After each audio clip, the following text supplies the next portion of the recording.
Hi all.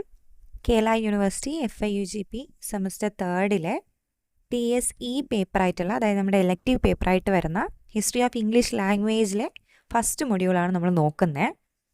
So English ലാംഗ്വേജിൻ്റെ ചരിത്രമാണ് നമ്മൾ ഈ പേപ്പറിൽ പഠിക്കാൻ പോകുന്നത്.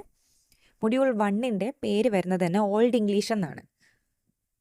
ഇത്രയുമാണ് നമ്മുടെ ഫസ്റ്റ് മൊഡ്യൂളിൻ്റെ സിലബസ്. 5 യൂണിറ്റായിട്ട് തിരിച്ചിട്ടുണ്ട്. Language families, Indo European family, Germanic group, consonant shift, Grimm's law, Verner's law, umlaut, ablaut, Old English and its features, dialects of Old English, Celtic, Latin and Scandinavian influences. So നമ്മുടെ DSC പേപ്പറായിട്ടുള്ള Anglo Saxons പേപ്പറിൽ കുറച്ച് videos ഇട്ടിട്ടുണ്ട്. അതിൽ വരുന്ന Old English അല്ലെങ്കിൽ Old English literature ഭാഗവുമായിട്ട്, അല്ലെങ്കിൽ ഓൾഡ് ഇംഗ്ലീഷിൽ ആ ഒരു പീരീഡിൽ നടന്ന ഹിസ്റ്ററിക്കൽ ഫാക്ട്സുമായിട്ട് ഈ പേപ്പറിന് നല്ല ബന്ധമുണ്ട്. അപ്പോൾ ആ പേപ്പർ പഠിക്കുന്ന കാര്യങ്ങൾ ഇതിലോട്ട് നമുക്ക് യൂസ് ചെയ്യാൻ പറ്റും. സോ നമുക്ക് ആദ്യത്തെ യൂണിറ്റ് നോക്കാം. Language families, the family tree of English. So നമ്മൾ ഫാമിലി എന്ന് കേൾക്കുമ്പോൾ തന്നെ എന്താണ്, കുടുംബം എന്താണെന്നൊക്കെ നമുക്കറിയാം. അപ്പോൾ ഭാഷയുടെ കുടുംബം എന്താണ്, ഭാഷയിൽ വരുന്ന ഫാമിലി ട്രീ എങ്ങനെയാണെന്ന് അതിൻ്റെ കൺസെപ്റ്റ് ഒന്ന് മനസ്സിലാക്കി വെക്കണം. Language evolve and change over time. A language family is A group of languages that all developed from a single common ancestor language, that is a proto-language. So language അല്ലെങ്കിൽ ഭാഷ എന്ന് പറയുന്നത് എപ്പോഴും ചേഞ്ച് ചെയ്തുകൊണ്ടേ ഇരിക്കുന്ന ഒന്നാണ്. മാറ്റങ്ങൾ ഉണ്ടാവും, പുതിയ രീതിയിലേക്ക് അത് പരിണമിക്കുകയും ചെയ്യുന്നുണ്ട്. ഒരു ലാംഗ്വേജ് ഫാമിലി എന്ന് പറയുന്നത് കുറേ ഗ്രൂപ്പ് ഓഫ് ലാംഗ്വേജ് ഒരു പ്രത്യേക ലാംഗ്വേജിൽ നിന്നും ചെറിയ ചെറിയ മാറ്റങ്ങളോടുകൂടി മറ്റ് കുറേ ലാംഗ്വേജസ് ഉണ്ടായി വരുന്നു. ഇതിനെയാണ് ലാംഗ്വേജ് ഫാമിലി എന്ന് പറയുന്നത്.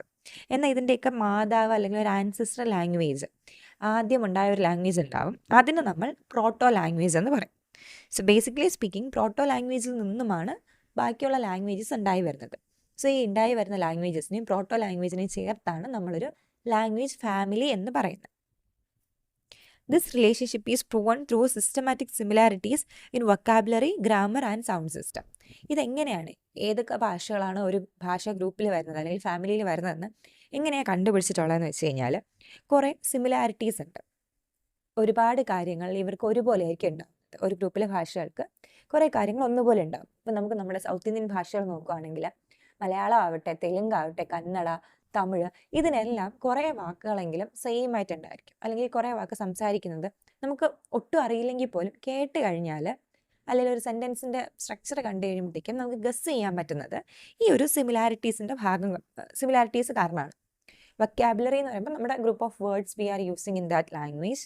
ഗ്രാമർ, ഏത് ഗ്രാമറിലാണ് നമ്മളിത് പറയാൻ യൂസ് ചെയ്യുന്ന ഗ്രാമർ വരുന്നുണ്ട്. പിന്നെ സൗണ്ട് സിസ്റ്റം, എങ്ങനെയാണത് പ്രൊനൗൺസിയേഷൻ നടത്തുന്നത് എന്നുള്ളത്. സോ ഇത്രയും കാര്യത്തിൻ്റെ അടിസ്ഥാനത്തിലാണ് ലാംഗ്വേജ് ഫാമിലീസ് ഡിസൈഡ് ചെയ്യുന്നത്. അപ്പോൾ പ്രോട്ടോ ലാംഗ്വേജിൽ നിന്നുമാണ് ബാക്കി ലാംഗ്വേജസ് ഉണ്ടായി വരുന്നത്. ഇനി നമുക്ക് ഏറ്റവും important the Indo European family. Indo യൂറോപ്യനാണ് IE എന്ന് കൊടുത്തിട്ടുള്ളത്. This is the largest and most significant language family for European and South Asian languages. English is one of its many descendants. So എന്തുകൊണ്ട് നമ്മൾ ഇൻഡോ യൂറോപ്യൻ ഫാമിലിനെ പ്രത്യേകിച്ച് തന്നെ പഠിക്കുന്നു എന്ന് വെച്ച് കഴിഞ്ഞാൽ, ഇംഗ്ലീഷ് എന്ന് പറയുന്ന ഭാഷ വരുന്നത് ഈ ഒരു ഇൻഡോ യൂറോപ്യൻ ഗ്രൂപ്പിൽ നിന്നുമാണ്. ഇനി അത് മാത്രമല്ല, സൗത്ത് ഏഷ്യൻ ഭാഷകളിലും യൂറോപ്യൻ ഭാഷകൾ, ഏറ്റവും കൂടുതൽ ഭാഷകൾ വരുന്നത് ഈ ഒരു ഇൻഡോ യൂറോപ്യൻ ഗ്രൂപ്പിൽ നിന്നുമാണ്, ഇൻഡോ യൂറോപ്യൻ ഫാമിലി ബ്രാഞ്ചിൽ നിന്നുമാണ്. സോ ഇനി അതിൻ്റെ ഫീച്ചേഴ്സ്, ഇത് അത്യാവശ്യം ചോദിക്കാൻ സാധ്യതയുള്ള ഒരു ക്വസ്റ്റ്യനുമാണ്. Significant features of major IE branches. IE എന്നിവിടെ ഉദ്ദേശിക്കുന്നത് ഇൻഡോ യൂറോപ്യൻ. സോ ആദ്യത്തെ ഒരു ഗ്രൂപ്പ് ഓഫ് ലാംഗ്വേജസ് ആണ് ഇറ്റാലിക്. ആദ്യത്തെ ഒരു ബ്രാഞ്ചാണ് ഇറ്റാലിക്. അതിനെ തന്നെ വേറെ പേരിലും പറയുന്നുണ്ട്, ലാറ്റിൻ അഥവാ റൊമാൻസ് എന്ന് പറയുന്നുണ്ട്. ഫീച്ചേഴ്സിനകത്ത് വരുന്ന കാര്യങ്ങൾ, ഹെവിലി ഇൻഫ്ലെക്റ്റഡ് നൗൺ കേസസ് ഉണ്ട്, വെർബ് കോൺജുഗേഷൻസ് ഉണ്ട് ഇൻ ഇറ്റ്സ് ക്ലാസിക്കൽ ഫോം. അതായത് ലാറ്റിൻ ഫോമിലാണ് ഈ ഒരു നൗൺ കേസസും കോൺജുഗേഷൻസും ഒക്കെ വരുന്നത്. ഈ പറയുന്ന വെർബ് കോൺജുഗേഷനും നൗൺ കേസസും ഒന്നും നമ്മൾ നിലവിൽ ഇംഗ്ലീഷ് ഭാഷയ്ക്കകത്ത് യൂസ് ചെയ്യുന്നില്ല. നമുക്ക് നൗണിനെ ഒരു നൗൺ എല്ലാ ടെൻസിലെടുക്കുമ്പോഴത്തേക്കും ആ നൗണിൻ്റെ പേര് മാറാനൊന്നും പോകുന്നില്ല. പണ്ട് അങ്ങനെയല്ല, കുറേ മാറ്റങ്ങൾ വരുമായിരുന്നു. Evolved into analytical Romance languages that rely more on word order and prepositions. So പിന്നീട് ഇവർക്ക് എന്ത് സംഭവിച്ചു എന്ന് പറഞ്ഞു കഴിഞ്ഞാൽ, ഈ നൗൺ കേസസും വെർബ് കോൺജുഗേഷൻസും ഒരുപാട് കോംപ്ലിക്കേറ്റഡ് ആയിരുന്ന എല്ലാം കുറച്ചൊന്ന് സിംപ്ലിഫൈ ചെയ്ത് ഇപ്പോൾ നമ്മൾ ഏകദേശം സംസാരിക്കുന്ന പോലത്തെ പ്രിപ്പോസിഷൻസും കൊടുത്ത് വേർഡ് ഓർഡർ മെയിൻറ്റെയിൻ ചെയ്ത് വരാൻ തുടങ്ങി. ഇറ്റാലിക് ഗ്രൂപ്പിനകത്ത് വരുന്ന ഭാഷകൾ. സോ ഇതൊരു ബ്രാഞ്ചാണ്, ഇറ്റാലിക് ബ്രാഞ്ച് ഉണ്ട്. അതിനകത്ത് വരുന്ന കുറച്ച് ഭാഷകളാണ് French, Spanish, Italian, Portuguese, Romanian. ഇതിൻ്റെ ഫീച്ചേഴ്സ് ഓർക്കാൻ പറ്റുമെങ്കിൽ നന്നായിരിക്കും. ഇപ്പോൾ ഇറ്റാലിക് ഗ്രൂപ്പിനകത്ത് ഹെവിലി ഇൻഫ്ലക്റ്റഡ് ആയിരുന്നു, കുറേ കാര്യങ്ങൾ വളരെ കോംപ്ലിക്കേറ്റഡ് ആയിരുന്നു. പിന്നീട് അത് അല്പം സിംപ്ലിഫൈഡ് ആയി. ഈ പറഞ്ഞ എക്സാമ്പിളിൽ പറഞ്ഞ ഭാഷകളെല്ലാം ഈ ഒരു ഗ്രൂപ്പിനകത്ത് ഉണ്ടായിരുന്നു. രണ്ടാമത്തെ ബ്രാഞ്ചായിട്ട് വരുന്നതാണ് ഹെലനിക് അഥവാ ഗ്രീക്ക് എന്ന് പറയുന്നത്. അപ്പോൾ ഹെലൻ എന്ന് പറയുന്ന അധികം സുന്ദരിയായിട്ടുള്ള ട്രോയിലെ രാജ്ഞിയായിരുന്നു, അല്ലെങ്കിൽ ഹെലൻ ഓഫ് സ്പാർട്ട എന്ന് പറയുന്ന ആ രാജ്ഞിക്ക് യൂസ് ചെയ്തിരുന്നു എന്നുള്ള ഒരു ഇതിലാണ് ഹെലനിക് എന്ന ഭാഷേനെ പറയുന്നത്. ഇതിൻ്റെ ഒരു ഫീച്ചർ എങ്ങനെയാണ് വരിക എന്ന് വെച്ച് കഴിഞ്ഞാൽ a highly conservative branch with a long documented ഹിസ്റ്ററിയാണ് ഇവരുടെ ഒരു മെയിനായിട്ട് പറയുന്ന കാര്യം. അപ്പോൾ ഹിസ്റ്ററി വെച്ചിട്ട് വളരെ കൺസർവേറ്റീവാണ്, ഭയങ്കര ഓർത്തഡോക്സ് ആയിട്ടുള്ള ഒരു ബ്രാഞ്ചാണ്. Retains a rich morphological system, developed the first alphabet with distinct symbols for vowels and consonants. So ഇവരുടെ ഒരു പ്രത്യേകത എന്ന് പറഞ്ഞു കഴിഞ്ഞാൽ മോർഫോളജി അഥവാ അക്ഷരങ്ങളുടെ ഒരു കൂട്ടിയെഴുത്താവട്ടെ, വാക്കുകളുടെ ഒരു ഫോർമേഷൻ ആവട്ടെ, ഇതിനെല്ലാം അതീവ പ്രാധാന്യം കൊടുത്തിരുന്ന ഒരു ബ്രാഞ്ചാണ് ഹെലനിക് ബ്രാഞ്ച് എന്ന് പറയുന്നത്. ഇവരാണ് ആദ്യമായിട്ട് ആൽഫബറ്റ് എന്ന് പറയുന്നൊരു സംഗതി കണ്ടുപിടിച്ച് കൊണ്ടുവന്നത്. നമ്മൾ ജസ്റ്റ് വാക്കുകൾ ഉച്ചരിക്കുന്നു, പറയുന്നു എന്നുള്ളതിന് അതീതമായിട്ട്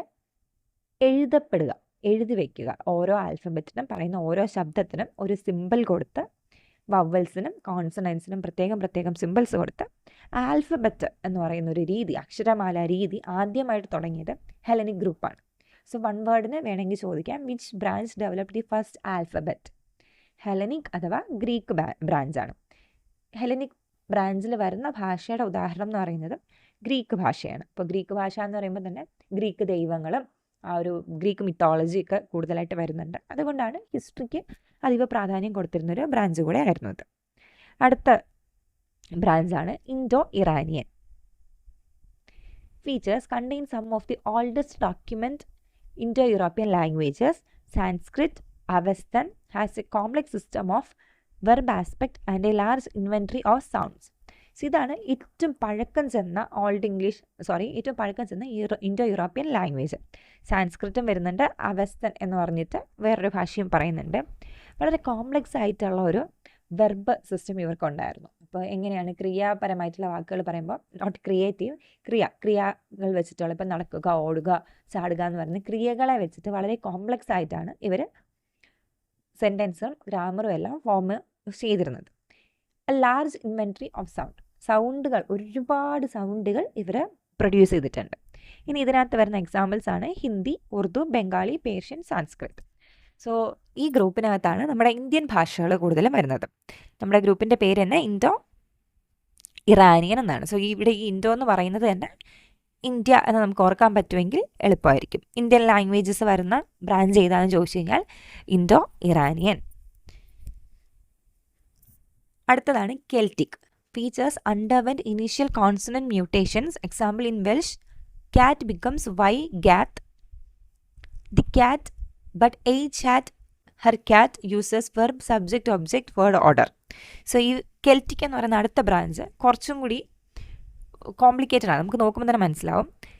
കോൺസണൻറ്റ് മ്യൂട്ടേഷൻ എന്ന് പറയുന്ന ഒരു സാധനം, നമ്മൾ ഉപയോഗിച്ചുകൊണ്ടിരുന്ന വാക്കുകൾ തൊട്ടടുത്ത് ഏതെങ്കിലും ഒരു രീതിയിൽ പറയുമ്പോഴത്തേക്കും, അല്ലെങ്കിൽ വേറൊരു വാക്കും കൂടി വെച്ചിട്ട് ഒരു വാക്ക് പറയുമ്പോൾ അതിനെ പ്രൊനൗൺസ് ചെയ്യുന്ന രീതി ആവട്ടെ, അതിൻ്റെ സ്പെല്ലിംഗ് ആവട്ടെ, മൊത്തത്തിൽ മാറും. ഉദാഹരണം, കെൽറ്റിക്കിനകത്ത് വരുന്ന ഒരു ഭാഷയാണ് വെൽഷ്. അതിനകത്ത് ക്യാറ്റ് എന്ന് പറയുന്ന വേർഡിനെ, ഇപ്പോൾ നമ്മൾ പൂച്ച എന്ന് പറയുന്ന ഇംഗ്ലീഷിലെ ക്യാറ്റ് എന്ന് പറയുന്ന വേർഡിനെ വെൽഷ് ഭാഷയിൽ വൈഗാത്ത് എന്നാണ് പറയുക, അതായത് ദി ക്യാറ്റ്. ഇപ്പോൾ വൈ എന്ന് പറയുന്നത് ദി ആണ്, ഗാത്ത് എന്നാണ് ക്യാറ്റിനെ പറയുന്നത്. അത്രയും ക്ലിയർ ആണല്ലോ. ദ ക്യാറ്റ് എന്ന് പറയുന്നത് വെൽഷ് ഭാഷയിൽ വൈഗാത്താണ്. പക്ഷേ നമ്മൾ ഈ ദ ക്യാറ്റിനെ ഹെർ ക്യാറ്റ് എന്ന് പറയുന്നു. ആ വെറും പൂച്ച, ഇതൊരു പൂച്ചയെന്ന് പറയുന്നത് മാറിയിട്ട് ഇത് അവളുടെ പൂച്ചയാണെന്ന് പറയുമ്പോഴത്തേക്കും ഗ്യാത്ത് എന്നുള്ളതിൻ്റെ പേരെ മാറിയിട്ട് എയ് ചാറ്റ് എന്നാവും. ഓക്കെ, ഭയങ്കര കോംപ്ലക്സ് ആയിരുന്നു ഈ ഒരു വെൽഷ് എന്ന് പറയുന്ന ഭാഷ. നിങ്ങൾ എക്സാമ്പിൾ ഓർത്തിലേലും സാരമില്ല. കോൺസണൻറ്റ് മ്യൂട്ടേഷൻസ്, അതായത് കോൺസണൻറ്റ് സൗണ്ട്സിനെ, ഇപ്പോൾ ഗ എന്ന് പറയുന്ന ആ കോൺസണൻറ്റ് സൗണ്ടിനെ മാറ്റിയിട്ട് ച് എന്ന് പറയുന്നൊരു സൗണ്ട് അങ്ങോട്ട് വരുന്നുണ്ട്. സോ ഇങ്ങനെ ഒരു മ്യൂട്ടേഷൻ ഈ ഒരു ഭാഷയ്ക്ക് സംഭവിക്കുമായിരുന്നു. Uses verb subject object word order. ഇതിൻ്റെ ഒരു പ്രത്യേകത, നമ്മൾ സബ്ജക്റ്റ് വെർബ് ഒബ്ജക്റ്റ് എന്ന് പറയുന്ന SVO അല്ലെങ്കിൽ SOV എന്നൊക്കെ പറയുന്ന ഒരു വേർഡ് ഓർഡറിനെ മാറ്റിയിട്ട് വെർബ് ആദ്യം വരുന്നത്, വെർബ് സബ്ജക്റ്റ് ഒബ്ജക്റ്റ് എന്ന് പറയുന്ന ഒരു ഓർഡറാണ് കെൽറ്റിക് ബ്രാഞ്ച് മുന്നോട്ട് വെച്ചിരുന്നത്. കെൽറ്റിക് ബ്രാഞ്ചിനകത്ത് വരുന്ന ഭാഷകളുടെ ഉദാഹരണമാണ് വെൽഷ്, ഐറിഷ്, ഗെയിലിക്, സ്കോട്സ്, ഗെയിലിക് ബ്രെത്ത്. ഇനി ബാൾട്ടോസ്ലാവിക് എന്ന് പറയുന്ന അടുത്തൊരു ബ്രാഞ്ച് ഉണ്ട്. ആ ബ്രാഞ്ചിൻ്റെ മെയിൻ ഫീച്ചർ എന്ന് പറയുന്നത് elaborate system of verbal aspect, perfective versus imperfective and rich case systems up to 7 grammatic cases. So ഇവർ കുറച്ചും കൂടി ബാൾട്ടോസ്ലാവിക് എന്ന് പറയുന്ന ഈ ഒരു ബ്രാഞ്ചിനകത്തും കേസ് സിസ്റ്റംസ് എന്ന് പറയുന്നത് വളരെ കൺഫ്യൂസിങ് ആയിരുന്നു. 7ഓളം ഗ്രാമർ കേസസ് പറയും. അതായത് ഒരു വെർബിൻ്റെ കൂടെ ഏത് ഗ്രാമർ പറയണം, വേറെ ഒരു ന്യൂട്രൽ വെർബിൻ്റെ കൂടെ എങ്ങനെ പറയണം, സബ്ജക്റ്റ് ആദ്യം വന്നു കഴിഞ്ഞാൽ എങ്ങനെ പറയാം, ഇങ്ങനെ ഒരു 7ഓളം കേസസ് പറഞ്ഞിട്ട് അതിൻ്റെ ഒരു ഗ്രാമർ പഠിച്ചെടുക്കാൻ തന്നെ ഒരുപാട് ബുദ്ധിമുട്ട് വരും. പിന്നെ വെർബിനകത്ത് തന്നെ പെർഫെക്റ്റ് ആയിട്ട് വരുന്ന വെർബ്, ഇംപെർഫെക്റ്റ് ആയിട്ടുള്ള വെർബ്, ഇങ്ങനെ പല രീതിയിൽ ഇവർ എലാബറേറ്റ് ആയിട്ട് സിസ്റ്റത്തിനെ മാറ്റിക്കൊണ്ടേയിരുന്നു. എക്സാമ്പിൾ നമ്മുടെ ബാൾട്ടോസ്ലാവിക്കിനകത്ത് വരുന്ന ഭാഷകളാണ് Russian, polish, chess, Lithuanian. So ഇതിൽ റഷ്യനും പോളിഷൊക്കെ ഓർക്കാൻ പറ്റും. ബാൾട്ടോസ്ലാവിക് എന്നാണ് ഈ ഒരു ഗ്രൂപ്പിൻ്റെ പേര് വരിക. ദെൻ വി ഹാവ് ജർമാനിക്, ഇംഗ്ലീഷിൻ്റെ ബ്രാഞ്ചാണ്. സോ അതുകൊണ്ടാണ് നമുക്ക് ഈ ജർമാനിക് ബ്രാഞ്ച് അത്യാവശ്യം നോക്കി വെക്കേണ്ട ഒരു കാര്യമാണ്. ഇംഗ്ലീഷ് എന്ന് പറയുന്ന ഭാഷ വന്നിട്ടുള്ളത് ഈ ഒരു ജർമാനിക് ബ്രാഞ്ചിൽ നിന്നുമാണ്. Underwent the Germanic sound shift means Grimm's law, developed a weak dental suffix ed and strong vowel gradation verb system, fixed stress accent on the root syllables of words. So ഈ ഒരു Germanic എന്ന് പറയുന്ന ബ്രാഞ്ചിന് സംഭവിച്ച ഒരു കാര്യമാണ് Germanic sound shift അഥവാ Grimm's law. അത് നമ്മൾ ഡീറ്റെയിൽ ആയിട്ട് പഠിക്കും. പിന്നെ ഇവർക്ക് എന്തുണ്ടായെന്ന് വെച്ച് കഴിഞ്ഞാൽ ഒരു വീക്കും സ്ട്രോങ് ഫോംസ് ഏതെങ്കിലും ഒരു വെർബ് നമ്മൾ എടുത്തിട്ട് അതിൻ്റെ കൂടെ സഫിക്സ് ആയിട്ട്, സഫിക്സ് എന്ന് പറയുന്നത് ഒരു പദത്തിൻ്റെ ഏറ്റവും അവസാനം നമ്മൾ ആഡ് ചെയ്യുന്ന ഒരു സാധനത്തിന് സഫിക്സ് എന്ന് പറയും.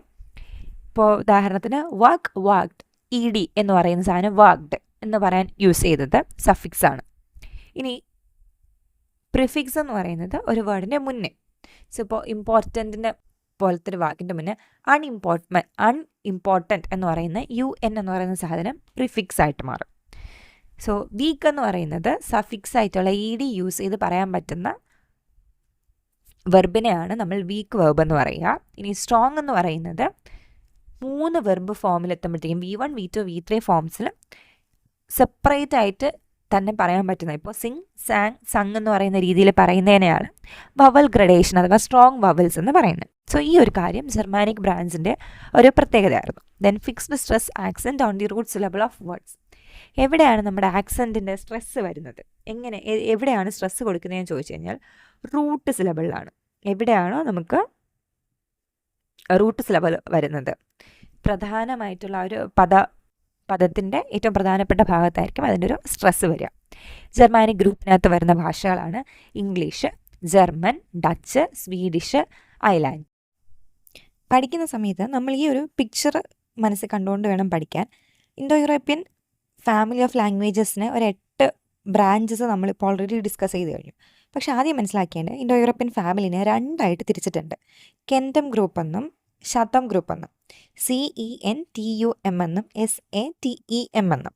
ഈ കെൻറ്റം ഗ്രൂപ്പിനകത്താണ് നമ്മൾ ഡിസ്കസ് ചെയ്ത കെൽറ്റിക്ക്, ഇറ്റാലിക്ക്, ഹെലനിക്ക്, ഹിറ്റൈറ്റ് ഓർ ടോക്കയൻ എന്ന് പറയുന്നൊരു ഗ്രൂപ്പ് വരുന്നുണ്ട്. അതോടൊപ്പം ജർമാനിക്ക് താഴെ കൊടുത്തേക്കുവാണ്. ഈ ഹിറ്റൈറ്റും അനാറ്റോലിയനും നമുക്ക് അത്ര ഇമ്പോർട്ടൻ്റ് അല്ല. കെൽറ്റിക്ക്, ജർമാനിക്ക്, ഇറ്റാലിക്ക്, ഹെലനിക്ക്, ഈ 4ഉം നമ്മൾ നല്ലപോലെ ഡിസ്കസ് ചെയ്തിട്ടുണ്ട്. ഇനി ശതം ഗ്രൂപ്പിനകത്ത് വരുന്നതാണ് ബാൾട്ടോസ്ലാവിക്ക്, അൽബാനിയൻ, അർമേനിയൻ, ഇൻഡോ ഇറാനിയൻ. സോ ഇങ്ങനെ തന്നെ ഒരു പിക്ചർ നിങ്ങൾ വരച്ച് പഠിക്കുക. ഇൻഡോ യൂറോപ്യൻ എന്ന് വരയ്ക്കുക. അതിനുശേഷം 2ആയിട്ട് തിരിച്ചിട്ട് കെൻറ്റം, അതിൽ 4 മേജർ ബ്രാഞ്ച്, ശതം, അതിൽ 4 മേജർ ബ്രാഞ്ച്, അങ്ങനെ തന്നെ നോക്കി പോവുക. ഇനി നമ്മുടെ സിലബസിൽ മെയിനായിട്ട് അടുത്ത് പഠിക്കാനുള്ളത് ഗ്രിംസ് ലോ. അതിനെയാണ് ഫസ്റ്റ് ജർമാനിക് കോൺസണന്റ് ഷിഫ്റ്റ് എന്ന് പറയുന്നത്. നമ്മൾ സയൻസിലൊക്കെ ലോസ്, ന്യൂട്ടൺസ് ലോ പഠിക്കും പോലെ ഗ്രിം എന്ന് പറയുന്ന ഒരു ശാസ്ത്രജ്ഞൻ കണ്ടുപിടിച്ചിട്ടുള്ള ഒരു ലോ ആണ് ഗ്രിംസ് ലോ എന്ന് പറയുന്നത്. ഇതിനകത്ത് നമ്മുടെ ഫസ്റ്റ് ജർമാനിക് ലാംഗ്വേജിനകത്ത് വരുന്ന കോൺസണന്റ് ഷിഫ്റ്റ് അതിനെ പറ്റിയിട്ടാണ് പറയുന്നത്. കോൺസണന്റ് സൗണ്ട്സിന് ഒരു മാറ്റം ഉണ്ടായിട്ടുണ്ട്. അത് നമ്മുടെ ഒരു ലിംഗ്വിസ്റ്റ് ആയിട്ടുള്ള, അല്ലെങ്കിൽ ഒരു ഭാഷയുടെ ഒരു ശാസ്ത്രജ്ഞനായിട്ടുള്ള ജേക്കബ് ഗ്രിം എന്ന് പറയുന്നൊരു വ്യക്തിയാണ് ഇത് കണ്ടുപിടിച്ചിട്ടുള്ളത്. It is a rule that explains how certain consonant sounds in ancient languages like Latin and Greek changed over time to become the sound we use in English. So ഇതിനകത്ത് പറയുന്നത് ബേസിക്കായിട്ട് ഒറ്റ കാര്യം പറയുന്നുള്ളൂ. പണ്ട് ലാറ്റിൻ ഭാഷയിലും ഗ്രീക്ക് ഭാഷയിലും consonant സൗണ്ട്സിന് ഇപ്പോൾ ഫൊണറ്റിക്സിൻ്റെ കുറച്ചെങ്കിലും അറിയുന്നവർക്ക് അറിയായിരിക്കും, നമ്മൾ 24 ആൽഫബറ്റ്സേ ഉള്ളൂ എങ്കിലും 44 സൗണ്ട് നമുക്ക് പഠിക്കാനുണ്ട്. അതിനകത്ത് 20 കോൺസണൻറ്റ് സൗണ്ടും 14 വവൽ സൗണ്ടും ഉണ്ട്. സോ ഈ കോൺസണൻറ്റ് സൗണ്ട്സിന് പണ്ട് ലാറ്റിനിലും ഗ്രീക്കിലും ഉപയോഗിച്ചുകൊണ്ടിരുന്ന കോൺസണൻറ്റ് സൗണ്ട്സ് ഇംഗ്ലീഷിലേക്ക് എത്തിയപ്പോഴത്തേക്കും കുറച്ച് മാറ്റങ്ങൾ വന്നിട്ടുണ്ട്. ഇംഗ്ലീഷിൽ മാത്രമല്ല അതർ ജർമാനിക് ലാംഗ്വേജ് ആയിട്ടുള്ള ജർമ്മൻ, ഡച്ച്, സ്വീഡിഷ് ഈ ഭാഷയിലോട്ടൊക്കെ എത്തുമ്പോഴേക്കും ലാറ്റിനും ഗ്രീക്കിലും ഫോളോ ചെയ്തിരുന്ന റൂൾസ് അല്ല ജർമ്മൻ, ഡച്ച്, സ്വീഡിഷ്, ഇംഗ്ലീഷിൽ ഫോളോ ചെയ്യുന്നത്. സോ അതിനെയാണ് Grimm's law. It describes 3 key sound changes. So ഈ സൗണ്ടുകൾക്ക് വന്ന മാറ്റമാണ് ഗ്രിംസ് ലോയിൽ അദ്ദേഹം പറഞ്ഞു വെച്ചിട്ടുള്ളത്.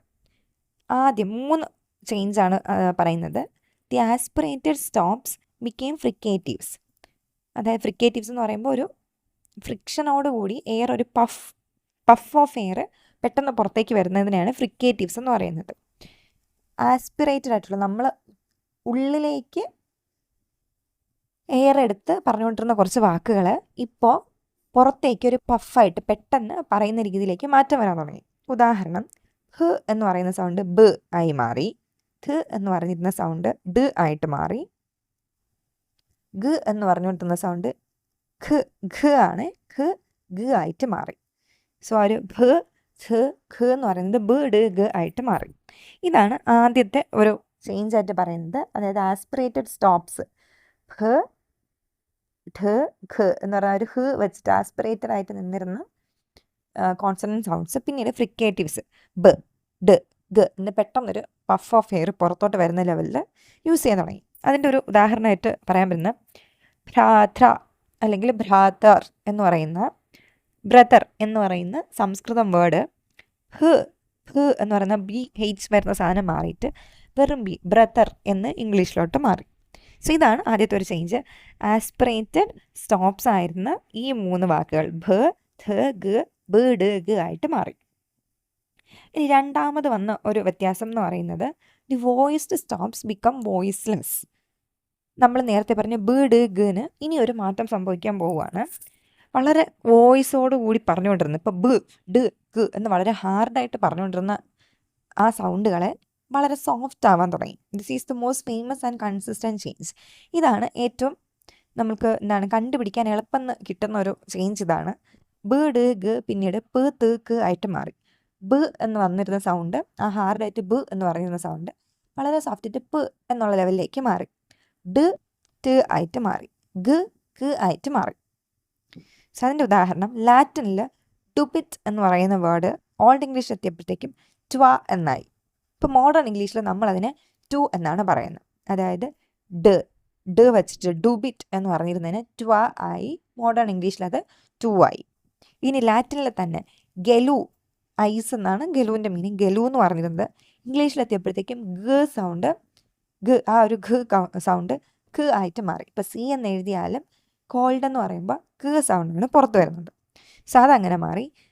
ദെൻ അനദർ എക്സാമ്പിൾ, ലാറ്റിനിൽ പാറ്റർ എന്ന് പറയുന്നത് ഇംഗ്ലീഷിലെത്തിയപ്പോഴത്തേക്കും ഫ് ആയിട്ട് മാറി. This one seems tricky but it follows a related rule called Verner's law which refined Grimm's law. So ഇതിനെ പറ്റിയിട്ട് ഈ ഫ് അങ്ങനെ ഫ് ആയി എന്നുള്ളത് വേർണേഴ്സ് ലോയിൽ നമ്മൾ കൃത്യമായിട്ട് നോക്കും. സോ ഇപ്പം മറ്റേ ഡുബിറ്റ് എന്ന് പറയുന്ന വേർഡ് ട്വ ആയി, ഇപ്പോൾ അത് ടു ആയി. ഗലു കോൾഡായി. ഓക്കെ, അത്രയും നല്ലപോലെ ഓർത്ത് വയ്ക്കുക. അത്യാവശ്യം ഒന്ന് നമ്മൾ മനസ്സിരുത്തി നോക്കി ഒന്ന് എഴുതി, നോട്ടിൽ ഒന്ന് നിങ്ങൾ എഴുതി നോക്കുമെങ്കിൽ നമ്മുടെ തലയിൽ അതിരിക്കും. ഇരുന്നേ പറ്റൂ. നമുക്ക് എക്സാമിന് ഉറപ്പായിട്ട് വെർണേഴ്സ് ലോ അല്ലെങ്കിൽ ഗ്രിംസ് ലോ ചോദിച്ചിരിക്കും. എളുപ്പമാണ്. ഭ ഥ ഖ എന്ന് പറയുന്നത് ബ് ഡ് ഗ ആയിട്ട് മാറി. ഇനി ബ് ഡ് ഗ എന്ന് പറയുന്ന ആൾക്കാർ പ് ട് ക ആയിട്ട് മാറുന്നുണ്ട്. ഇനി മൂന്നാമത്തെ നമ്മൾ പറഞ്ഞു 3 ചേഞ്ചസ് ആണ് ഗ്രിംസ് ലോയിൽ പറയുന്നത്. ലാസ്റ്റ് വരുന്ന ചേഞ്ചാണ് the voiceless stops became fricatives. അതായത് നമ്മൾ പറഞ്ഞു സോഫ്റ്റായിട്ട് വന്നു, രണ്ടാമത്തെ റൂളിൽ വരുന്ന ഹാർഡായിട്ട് പറഞ്ഞുകൊണ്ടിരുന്നവർ സോഫ്റ്റായി. ഇനി സംഭവിക്കാൻ പോകുന്നത് ആ സോഫ്റ്റായ സൗണ്ട്സ് കുറച്ചും കൂടി ഒരു ബ്രീത്തിയറായി, നമുക്കൊന്ന് ശ്വസിച്ച് പറയാൻ പറ്റുന്ന ലെവലായി. പ് ഫ് ആയി. ഓക്കെ, ഒരു ശ്വാസം എടുക്കുന്നൊരു സൗണ്ടിലോട്ട് മാറി. ട് എന്ന് പറയുന്ന സൗണ്ട് തിന്നിൽ ഥ് അല്ലെങ്കിൽ തിങ്ങിൽ ഥ് ആയിട്ട് മാറി. ദെൻ ക് എന്ന് പറയുന്ന സൗണ്ട് ഹ് ആയി, ഓർ സ് എന്ന് പറയുന്ന ഹാർഷിൻ്റെ ഹ് എന്ന് പറയുന്നൊരു സൗണ്ടിലോട്ട് മാറാൻ തുടങ്ങി. സോ വളരെ ഒന്ന് ശ്വാസം കിട്ടുന്ന ലെവലിലൊരു മാറി. പ് എന്ന് പറയുന്നത് ഫ് ആയി, ട് എന്ന് പറയുന്നത് ഥ് ആയി, ഹ് എന്ന് പറയുന്നത് ഹ് ആയി. എക്സാമ്പിൾ, ലാറ്റിനിൽ പെസ് ഓർ പെഡിസ് എന്ന് പറയുന്നത് കാൽപാദം, പാദം എന്നാണ് പെസ് ഓർ പെഡിസിൻ്റെ മീനിങ്. ഇംഗ്ലീഷിൽ അതെങ്ങനെയായിട്ട് മാറി? പ് മാറിപ്പോയിട്ട് ഫ് വന്നു, ഫുട്ട് എന്ന് വന്നു. ലാറ്റിനിൽ ട്രസ് എന്ന് പറയുന്നത് ഇംഗ്ലീഷിൽ 3 ആയിട്ട് മാറി. മനസ്സിലായോ? ട് ഥ് ആയി, ത്രീ ആയി. ദെൻ ലാറ്റിനിൽ കൊർണു എന്ന് പറയുന്ന സ് ഇസ് എ കെ സൗണ്ട് എന്നുള്ളതിന് കൊർണു എന്തായി മാറി? ഇംഗ്ലീഷിൽ ഹോൺ ആയിട്ട് മാറി. ഇനി ഇതിന് പറയാൻ പറ്റുന്ന എക്സാമ്പിൾസ് ഇതാ ഇവിടെ കൊടുത്തിട്ടുണ്ട്. പ് ഫ് ആയത് പാറ്റർ, ഫാദറായി മാറി. ട് ഥ് ആയി, ട്രസ് എന്ന് പറയുന്നത് 3 ആയി മാറി. ക് എന്ന് പറയുന്നത് ഹ് ആയി, അതിൻ്റെ എക്സാമ്പിളാണ് കോർഡിസ്, ഹാർട്ടായിട്ട് മാറി. ദെൻ ബ് എന്ന് പറയുന്നത് പ് ആയി, അതായത് ലാബിയം, ലിപ്പായി. ഇതിൻ്റെ ആദ്യത്തെ അക്ഷരമല്ല ബ്, ആ ബ് എന്ന് പറയുന്ന അക്ഷരം പ് എന്ന് പറയുന്ന സൗണ്ടായിട്ട് മാറുന്നുണ്ട്. ഡെൻറ്റിസ് എന്ന് പറയുന്നത് ഡ് മാറി ട് ആയി, ടൂത്തായി, ഡെൻറ്റിസ് ടൂത്തായി. ഗ് ആവുന്നുണ്ട്, അഗർ, ഫീൽഡ് എന്ന് പറയുന്നത് ഏക്കർ ആയി മാറി. ഓക്കെ, ആ ഗ് മാറിയിട്ട് സി എന്ന് എഴുതി ഗ് സൗണ്ട് അവിടെ വരാൻ തുടങ്ങി. ഭ്രാതർ എന്ന് പറയുന്നത് ബ്രദർ എന്ന് പറയുന്ന സൗണ്ടിലോട്ട് മാറി. സോ ഇത്രയുമാണ് ഗ്രിംസ് ലോയിൽ വരുന്നത്. ഒന്നും കൂടി ഒന്ന് ജസ്റ്റ് നോക്കാം. സോ നിങ്ങളിതൊന്ന് എഴുതി പോകുവാണെങ്കിൽ പഠിക്കാൻ പറ്റത്തുള്ളൂ. ഗ്രിംസ് ലോ ജേക്കബ് ഗ്രിമാണ് കണ്ടുപിടിച്ചത്. എന്തിനു വേണ്ടിയിട്ടാണ്? നമ്മുടെ കോൺസണൻറ്റ് സൗണ്ട്സിന്, ഏഷ്യൻ ലാംഗ്വേജസ് ആയിട്ടുള്ള ലാറ്റിനും ഗ്രീക്കിനും കോൺസണൻറ്റ് സൗണ്ട്സിന് കുറച്ച് മാറ്റങ്ങൾ ഉണ്ടായി ഇംഗ്ലീഷിലോട്ടോ അല്ലെങ്കിൽ ജർമാനിക് ഗ്രൂപ്പിലോട്ടോ എത്തിയപ്പോൾ 3 പറയത്തക്ക മാറ്റങ്ങളുണ്ടായി. ഒന്ന്, ആസ്പിറേറ്റഡ് സ്റ്റോപ്സ് ഫ്രിക്കേറ്റീവ്സ് ആയിട്ട് മാറാൻ തുടങ്ങി. ബ് ധ് ഘ് എന്ന് പറയുന്നത് ബേഡ് ഗ് ആയിട്ട് മാറി. ദെൻ ഈ ബേഡ് ഗ് ആയിട്ടുള്ള ഈ വോയിസ്ഡ് സ്റ്റോപ്സ് വോയിസ്ലെസ് ആയിട്ട് മാറാൻ തുടങ്ങി, സോഫ്റ്റ് ആവാൻ തുടങ്ങി, ഹാർഡായിട്ട് പറഞ്ഞത്. ബേഡ് ഗ് പ് ട് ഗ് ആയി. മൂന്നാമത്തെ ചേഞ്ച് എന്ന് പറയുന്നത് ഈ പ് ട് ഗ് എന്നുള്ളത് ഫ് ഥ് ഹ് ആയിട്ട് മാറി. ഓരോ റൂളിനും അകത്തും നമുക്ക് എഴുതാൻ ഓരോ എക്സാമ്പിൾ വീതമെങ്കിലും ഒന്ന് ഓർമ്മിച്ച് വയ്ക്കുക. പിന്നെ ഇത് ഇപ്പോൾ മനസ്സിലായിട്ടില്ല വെച്ചാൽ ഒന്നും കൂടി കേട്ട് വെക്കുക. 1-2 തവണ കേൾക്കുമ്പോൾ നമുക്ക് ആ കൺസെപ്റ്റ് ക്ലിയർ ആവും. എനിക്കിപ്പോൾ ഈ ഇമേജ് കാണിച്ച് പഠിക്കാനുള്ള പ്രൊവിഷനേ ഇവിടെ ഉള്ളൂ, എഴുതി കാണിക്കാൻ പറ്റുന്നില്ല. അതുകൊണ്ടാണ് കുറച്ചൊന്ന് സ്ട്രെസ് ചെയ്ത് പറയാൻ പറ്റാതെ പോകുന്നത്. പക്ഷെ നിങ്ങൾ 1-2 തവണ ഇത് കേൾക്കുമ്പോഴേക്കും ക്ലിയർ ആവും. അടുത്ത് പഠിക്കാനുള്ള ലോയാണ് Verner's law. Karl Verner, KARL, Karl Verner എന്ന് പറയുന്ന ഒരു ലിംഗ്വിസ്റ്റാണ് ഈ ഒരു ലോ പ്രപ്പോസ് ചെയ്യുന്നത്. ഇതിൻ്റെ ഒരു മെയിൻ റീസൺ എന്ന് പറയുന്നത് നമ്മുടെ ഗ്രിംസ് ലോ നോക്കി വന്നപ്പോഴേക്കും ഇടയ്ക്കിടയ്ക്ക് 1-2 റെയർ കേസുകളിൽ അത് ഫോളോ ചെയ്യുന്നില്ല. ഈ പറഞ്ഞ 3 റൂളും ഫോളോ ചെയ്ത് ഗ്രിംസ് ലോ പോകുന്നില്ല. ആ ഒരു ഗ്യാപ്പിനെ ബ്രിഡ്ജ് ചെയ്യാനാണ് വെർണേഴ്സ് ലോ വരുന്നത്. വെർണേഴ്സ് law explain that after Grimm's law changed the consonants, some of those sounds changed again depending on where the stress was in the original Proto-Indo-European word. അപ്പോൾ ചില സാഹചര്യങ്ങളിൽ Grimm's law പറഞ്ഞു വെച്ചതുപോലെ അവിടെ എൻഡ് ചെയ്യണമല്ലോ, ഇങ്ങനെ ഒരു സാധനം ഇങ്ങനെ ആവണം എന്ന് ഗ്രിമ്മ് പറഞ്ഞെങ്കിലും അത് അവിടെ നിൽക്കാണ്ട് വീണ്ടും ചില മാറ്റങ്ങൾ വരുന്നുണ്ട്. അപ്പോൾ നമ്മുടെ വെർണർ കണ്ടുപിടിച്ചു അതെന്തുകൊണ്ടാണെന്ന് വെച്ച് കഴിഞ്ഞാൽ സ്ട്രെസ്, ഒരു വാക്കിനകത്ത് സിലബിൾസ് ഉണ്ടല്ലോ, ആ സിലബിളിൽ എവിടെയാണ് നമ്മൾ ഉച്ചരിക്കുമ്പോൾ സ്ട്രെസ് വീഴുന്നത് അതിനനുസരിച്ചാണ് ഈ ഒരു ചേഞ്ച് വരുന്നത്. അല്ലാതെ വെറുതെ ഇന്ന അക്ഷരങ്ങളുണ്ടെങ്കിൽ അല്ലെങ്കിൽ ഇന്ന സൗണ്ട് വരുന്നുണ്ടെങ്കിൽ പിന്നീട് ഇന്ന സൗണ്ടായി മാറും എന്നുള്ളതല്ല. സോ നമ്മുടെ ഗ്രിമ്മ് അത്രേ പറഞ്ഞിട്ടുണ്ടായിരുന്നുള്ളൂ. ഇപ്പോൾ ഭ ഗ ഗ അതൊക്കെ ആണെങ്കിൽ അത് പ ബ ക്ക് ആവും എന്ന് അദ്ദേഹം പറഞ്ഞു വെച്ചു. പക്ഷേ അങ്ങനെ ജസ്റ്റ് അത് മാത്രമല്ല, അങ്ങനെ ആവാണ്ടിരിക്കാനുള്ള സാധ്യതകളുണ്ട് എന്ന് വെർണർ കണ്ടുപിടിക്കുകയും അതിൻ്റെ കാര്യം എന്ന് പറയുന്നത് സ്ട്രെസ് വരുന്നതാണെന്നും പറയുന്നുണ്ട്. If the stress came after the consonant, the Grimm's law sound changed further. So നമ്മുടെ വാക്കിൽ നമ്മൾ സ്ട്രെസ് ചെയ്ത് പറയുന്ന സിലബിള് നമ്മൾ ഉദ്ദേശിക്കുന്ന കോൺസണൻറ്റിന് ശേഷമാണ് വരുന്നതെങ്കിൽ ഗ്രിംസ് ലോ അതുപോലെ തന്നെ ഫോളോ ചെയ്ത് പോകുന്നുണ്ട്. പക്ഷേ if the stress came before the consonant, it stayed the same. കോൺസണൻറ്റിന് മുന്നേ ആണ് ആ ഒരു സ്ട്രെസ് വരുന്നതെങ്കിൽ അതിന് മാറ്റമൊന്നും വരുന്നില്ല. എക്സാമ്പിൾ കാണുമ്പോൾ മനസ്സിലാവും. The Proto Indo European word pater, അതായത് ഫാദർ എന്ന് പറയുന്നത് ഗ്രിംസ്ലോയുടെ അടിസ്ഥാനത്തിൽ അത് എന്തായിട്ട് മാറണം? ധ വന്നിട്ട് ധ ആയിട്ട് മാറണം. But in pater stress was on the second syllable. So pater എന്നുള്ള വേർഡ് പറയുമ്പോൾ അതിൻ്റെ സ്ട്രെസ് വരുന്നത് TER എന്ന് പറയുന്നൊരു സ്ഥാനത്താണ് അതിൻ്റെ സ്ട്രെസ് വരുന്നത്. Because the stress was after the t, Verner's law made the turn into D. So ഇപ്പോൾ സ്ട്രെസ് രണ്ടാമത്, അതായത് നമ്മുടെ കോൺസണന്റ് സൗണ്ടിന് ശേഷം വന്നുകൊണ്ട് ഗ്രിംസ് ലോ പ്രകാരമല്ല ഇത് പോകുന്നത്, വെർണേഴ്സ് ലോ പ്രകാരമാണ് ഇത് പോകുന്നത്. അപ്പോൾ ധ എന്ന് പറയുന്നത് മാറി ഡ് എന്ന് പറയുന്നൊരു സൗണ്ട് അവിടെ വരും. So that's why in Proto Germanic it became father. ധ എന്ന് പറയുന്ന സൗണ്ട് വരുന്നു. പിന്നീട് ഓൾഡ് ഇംഗ്ലീഷിൽ എത്തിയപ്പോഴത്തേക്കും ഡർ ആയി, ഡ് ആയി. പിന്നെ മോഡേൺ ഇംഗ്ലീഷിൽ അത് വീണ്ടും ധ ആയി മാറുന്നുണ്ട്. ഓക്കെ, അപ്പോൾ 3 വ്യത്യസ്ത രീതിയിലുള്ള ചേഞ്ചസ് അവിടെ വരുന്നുണ്ട്. ഫാദറിൻ്റെ ഈ ഒരു സിമ്പിള് ധായാണ്. ഈ ഒരു സിമ്പിള് ഈ ഫാദറിൻ്റെ ആ ധാ മാറി അത് ഓൾഡ് ഇംഗ്ലീഷിൽ എത്തിയപ്പോഴത്തേക്കും കൃത്യമായിട്ട് ഡി ആയിട്ട് അല്ലെങ്കിൽ ഡ് സൗണ്ടായി മാറുന്നുണ്ട്. പക്ഷേ മോഡേൺ ഇംഗ്ലീഷിലെത്തുമ്പോൾ ഡ് മാറി ധ ആയിട്ട് ഫാദർ എന്ന് തന്നെ മാറുന്നുണ്ട്. ഇതൊന്ന് എഴുതി നോക്കിക്കഴിഞ്ഞാൽ